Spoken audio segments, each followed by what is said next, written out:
So if you want to start developing on your Apple computer for iOS, like iPhone and iPad, and also on the Mac computer, you're going to need an app called Xcode. So go into your App Store app, type in Xcode, Xcode,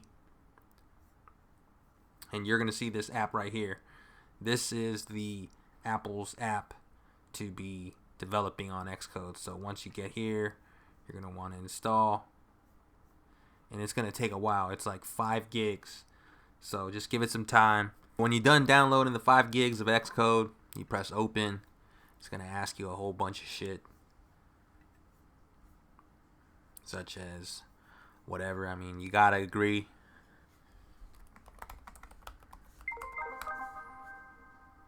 It's going to install a bunch of components that need to be added on. I don't even know what it is, but it's something you need to get going. So let it do what it do. Alrighty. So we're rocking. And as you can see, now you have Xcode.